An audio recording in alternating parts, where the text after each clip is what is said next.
अस्सलामु अलैकुम वरहमतुल्लाहि वबरकातुहू।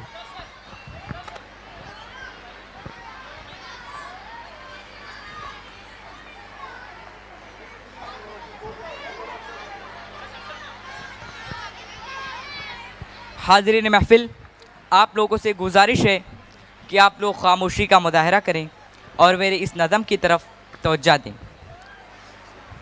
नन्ही सी आँखें और मुड़ी हुई उंगलियाँ थी, नन्ही सी आँखें और मुड़ी हुई उंगलियाँ थी। यह बात तब की है जब दुनिया मेरे लिए सोई हुई थी। यह बात तब की है जब दुनिया मेरे लिए सोई हुई थी। नंगे से शरीर पे नया सा कपड़ा पहनाता था। ईद वीद की समझ नहीं थी पर फिर भी मेरे साथ मनाता था। घर में खाने के वांदे थे पर एफडी में पैसे जोड़ रहा था। उसके खुद के सपने अधूरे थे पर मेरे लिए बुन रहा था। वक्त कटा, साल बढ़ा, तब फिर भी सब अनजान था। मैं फिर भी उसकी जान था, मैं फिर भी उसकी जान था। बिस्तर को गीला करना हो या फिर रातों को रोना हो, एक बाप ही था जिससे छीना मैंने उसका सोना था। सुबह फजर तक गोदों में खिलाता, झूले में हिलाता, फिर दिन में कमाता और शाम में चले आता।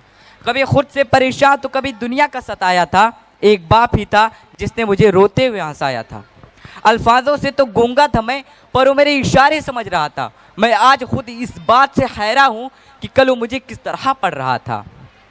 अब्बा तो छोड़ो यार, अभी आ भी निकलना ना था, पर फिर भी वो मेरी हर फरमाइशों को पूरा कर रहा था। और मैं भी अब उसकी लाड़ प्यार में ढलने लगा था। घर से वह निकल ना जाए इसलिए उसके कदमों पे नज़र रखने लगा था। और मुद्दे तो हज़ार थे बाजार में उसके पास, पर कब ढल जाएगा सूरज उसे इसका इंतज़ार था। और मैं भी दरवाजे की चौखट को ताकता रहता था। जब होती थी दस्तक तो वॉकर से झांकता रहता था। देख के उसकी शक्ल मैं दूर से चिल्लाता था और जो भी इशारे मुझे आते थे उससे उसे अपने करीब बुलाता था। और वो भी मेरी एक मुस्कान, और वो भी सब कुछ छोड़ छाड़ के मुझे सीने से लगाता था। कभी हवा में उछालता था तो कभी करतब दिखाता था। मेरी एक मुस्कान के लिए कभी हाथी कभी घोड़ा बन जाता था। सो सकूं मैं रात भर सुकून के साथ, इसलिए पूरी रात एक करवट में गुजारता था। पर वो बचपन अब शायद सो चुका था और मैं जवानी के दहलीज में कदम रखने लगा था।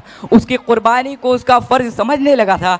चाहे वह बिना पंखे के सोना हो या मुझे सुलाना हो, चाहे वह ईद का नया कपड़ा पहनना हो या मुझे पहनाना हो, चाहे मेरी हर जिद के आगे झुक जाना हो।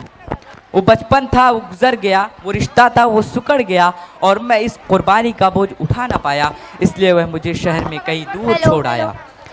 नया शहर था, नए शहर की हवा मुझे चढ़ने लगी थी। मेरे बाप की हर नसीहत मुझे एक बचपना से लगने लगी थी।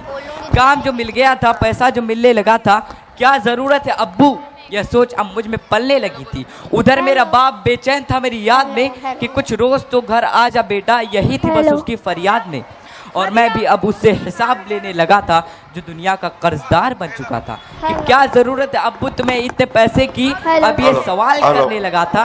अब घड़ी का कांटा फिर पलट चुका था। कल तक मैं किसी का बेटा था, आज किसी का बाप बन गया था। और हसरतों का ये स्वेटर मैं बुनने लगा था। कल क्या करेगा मेरा बेटा, मैं भी यही सोचने लगा था। और तब मुझ में एक जज्बात उमड़ने लगा था, जिस जज्बात से मैं हमेशा अनजान रहा करता था कि कल क्या गुजरी होगी मेरे बाप पर, मैं भी आज वही सोचने लगा था। बेलौस मोहब्बत की सूरत है बाप, जो लफ्जों से ना बोला जाए, जो कलमों से ना लिखा जाए, वह होता है बाप। जो रोते हुए हमारे सामने खुद को माजूर बनाकर लम्हे खड़ा कर दे, वह होता है बाप। और ये एक मैसेज तमाम के लिए, एक रोज तो हमें एहसास जरूर होगा कि मारूफ हम थे, उम्र दराज में हो गया। जिसकी उंगली का सहारा पकड़कर चला करता था मैं, आज वही छड़ी का तलबगार हो गया। पर अभी वक्त तब तक जब तक वो तुम्हारे साथ होगा। और अगर जन्नत के तलबगार हो तो उसे सीने से लगा लेना, क्योंकि आज तो बाप है पर कल वो जन्नत का सरदार होगा। हेलो, सब गिले शिकवे मिटाकर चिपक जाना उससे, सब गिले शिकवे मिटाकर चिपक जाना उससे, क्योंकि आज तो बाप है पर कल वो तुम्हारे साथ नहीं होगा। और मैं इस नज़म का कोई नाम रख नहीं पाया, और मैं इस नज़म का कोई नाम रख नहीं पाया, क्योंकि मैं बाप को एक लफ्ज़ में बता नहीं पाया, क्योंकि मैं बाप को एक लफ्ज़ में बता नहीं पाया। शुक्रिया।